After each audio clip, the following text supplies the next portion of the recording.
Welcome back and thank you for staying with us. Now, around the country, provinces are gearing up for their matriculation exams, but in KZN, the class of 2022 has had additional hurdles to overcome.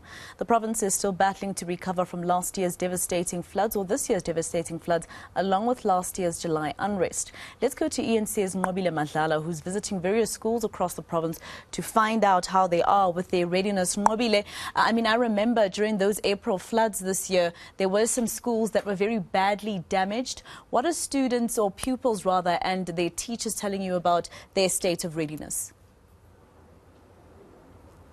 Well, Maseko, through the unions, we've learned that there are still areas that are being affected.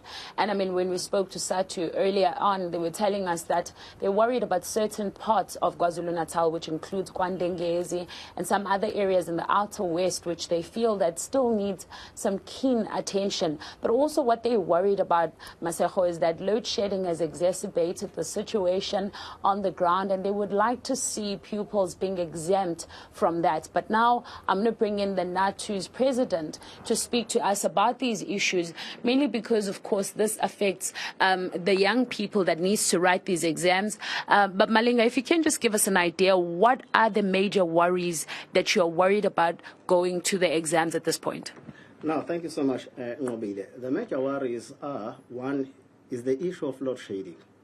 We are not happy at all because we know exactly that Eskom has failed a number of people in South Africa, including schools, business. So we are very much worried that there are subjects that needs actually power to be written. So I'm sure that this is going to affect us. But we appreciate that the department has spoken to Eskom people. But we say that is not enough. We must have a backup in place because Eskom, you cannot trust Eskom at all, you know.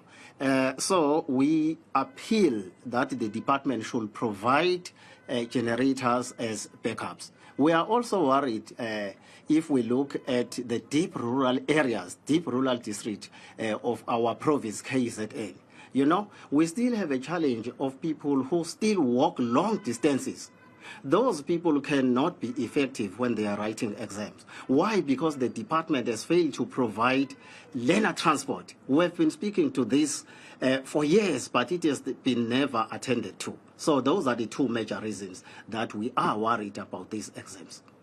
But we do understand that learners are affected in terms of mentally as they go into exams too. Are you concerned about that, especially with the riots and load shedding and so on?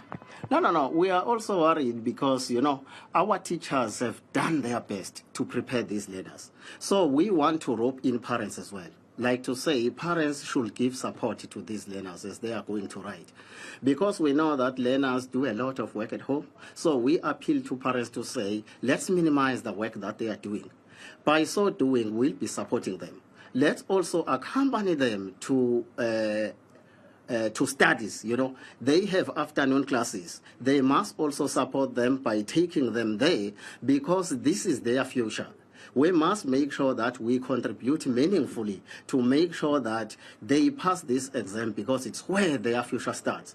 If we fail to support these learners, it means we won't have responsible learners and also parents in the future that are going to compete with the world. MEC Mbali Fraser going to speak today to those issues in terms of readiness. First of all, do you feel the schools are ready, and what would you like to see come out from the Department of Education? No, it's fine. I will say from the educators, schools are ready because learners have been taught. They have used their extra time, they have used their holidays and so on. But it's not enough from the Department of Education. You know, this country said they take education as a priority. But as we speak, the learner-teacher ratio is still not attended to. These teachers have been teaching classes that are so full that they cannot actually do their work up to their best. Therefore, we have a challenge with that one as well.